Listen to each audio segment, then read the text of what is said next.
இப்போ meal maker cutlet பண்ண போகிறோங்க. அது எப்படி செய்யலான்னு பார்க்கலாம். நான் 1 கப்பு மீல் மேக்கர் எடுத்திருக்கேன். அதை சுடு தண்ணியில் ஒரு 5 மினிட்ஸ் ஊற வச்சு எடுத்துக்கலாம். இப்போ அப்படியே ஊறட்டும். அதுக்குள்ளே மசாலாலாம் ரெடி பண்ணிக்கலாம். இப்போ இது நல்லா 5 நிமிஷம் ஊறிடுச்சுங்க. இப்போ வேறு பாத்திரத்தில் மாற்றி கொஞ்சம் ஜில் தண்ணி ஊற்றி கொஞ்சம் நல்லா அந்த தண்ணி நல்லா பிசைஞ்சு எடுத்துட்டு அப்புறம் மிக்சியில் அரைச்சிக்கலாம். இப்போ நல்லா புழிஞ்சு எடுத்துடலாம். இதை இப்படி நல்லா வடிகட்டிக்கணும். தண்ணியை நல்லா புழிஞ்சு எடுத்துடலாம் எல்லாத்தையுமே. இப்போ நம்ம மிக்சியில் அரைச்சிட்டோம். இந்த அளவுக்கு அரைப்பட்டால் போதும். இவ்வளோ அரைச்சா போதும். இப்போ நம்ம மசாலாலாம் சேர்த்துக்கலாம். ஸ்டார்ட் பண்ணிக்கலாங்க. கொஞ்சம் ஆயில் போட்டுக்கலாம். எடுத்து கட் பண்ணி வச்சுருக்கேங்க. எண்ணெய் காஞ்சிடுச்சு. இப்போ இதை சேர்த்துக்கலாம்.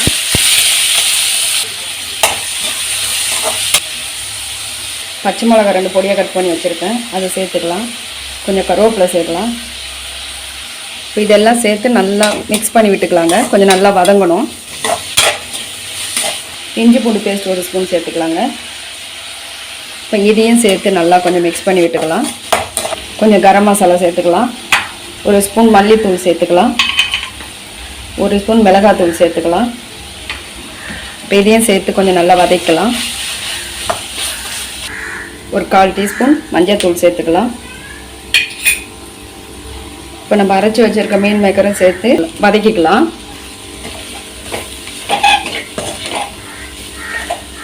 கொஞ்சம் கொத்தமல்லி சேர்த்துக்கலாங்க. சேர்த்து கொஞ்சம் நேரம் நல்லா வதக்கிக்கலாம். கொஞ்சம் உப்பு சேர்த்துக்கலாம். பாருங்க, இந்த மீன் மேக்கரோட ஈரப்பாதம் இல்லாமல் கொஞ்சம் நல்லா நம்ம வதக்கி எடுத்துக்கலாம். நல்லா வதங்கிடுச்சு. இப்போ ஆஃப் பண்ணி ஆற வச்சுக்கலாம். இப்போ உருளைக்கிழங்கு 2 வேக வச்சு நல்லா ஸ்மாஷ் பண்ணி வச்சுருக்கேங்க. இதையும் இதில் சேர்த்துக்கலாம். கொஞ்சம் கொத்தமல்லி, அரிசி மாவு எடுத்துருக்கேன் கொஞ்சம், ஒரு 1/4 கப்பு. அதையும் இதில் சேர்த்துக்கலாம். சால்ட்டு. கட்லெட் நம்ம எப்படி பண்ணுவோமோ அது மாதிரி நல்லா மிக்ஸ் பண்ணி வச்சுக்கலாம். நல்லா மிக்ஸ் பண்ணிக்கலாங்க. இன்னும் நல்லா மிக்ஸ் பண்ணணும். இப்போ இப்படி நல்லா மிக்ஸ் பண்ணி வச்சாச்சுங்க. இது இப்படியே வச்சுட்டு நம்ம பிரெட் க்ரம்ஸ் எப்படி ரெடி பண்ணுறதுன்னு பார்த்துக்கலாம். ப்ரெட் வச்சு பாருங்க. இப்போ நான் 4 எடுத்துருக்கேன். இது குட்டி குட்டியாக பிச்சு போட்டு மிக்ஸியில் நல்லா கொஞ்சம் அரைச்சிக்கலாம். இப்போ அரைச்சிடலாம். பாருங்கள், இப்போ மிக்ஸியில் நல்லா அரைச்சாச்சு. இப்போ இதை ரெடி பண்ணிக்கலாம். இதை கொஞ்சம் நல்லா வறுத்துக்கலாங்க. இப்போ இது கொஞ்சம் நல்லா வறுப்பண்ணுங்க. இது ஸ்லோ அடுப்பில் வச்சு தான் கொஞ்சம் ஸ்லோவாக தான் வறுக்கணும். கொஞ்சம் அடுப்பு ஐயா வச்சிடக்கூடாது, தீஞ்சிரும். அப்படியே ஸ்லோவாக வறுத்துக்கலாம். பாருங்கள், இப்போ நல்லா இது வறுத்தாச்சு. இப்போ ஆஃப் பண்ணி ஆற வச்சுக்கலாம். இப்போ மைதா மாவு 2 ஸ்பூன் எடுத்துக்கலாங்க. இதை எடுத்து நல்லா தண்ணியில் மிக்ஸ் பண்ணி வச்சுக்கலாம். பாருங்கள், இப்படி எடுத்து இப்போ கட்லெட் ரெடி பண்ணிக்கலாம். பாருங்கள், இப்படி பண்ணிக்கலாம்.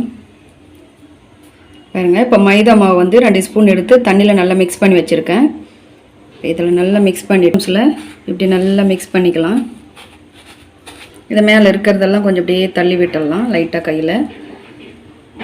இப்போ எண்ணெயில் போட்டுடலாம். பாருங்கள்,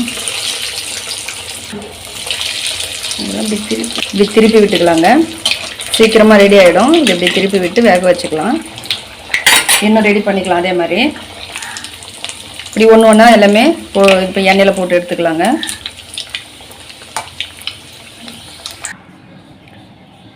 மீல் மேக்கர் கட்லெட்டுங்க. இது பாருங்கள், மேலெல்லாம் பாருங்கள் நல்லா கிரிப்ஸியாக இருக்குது.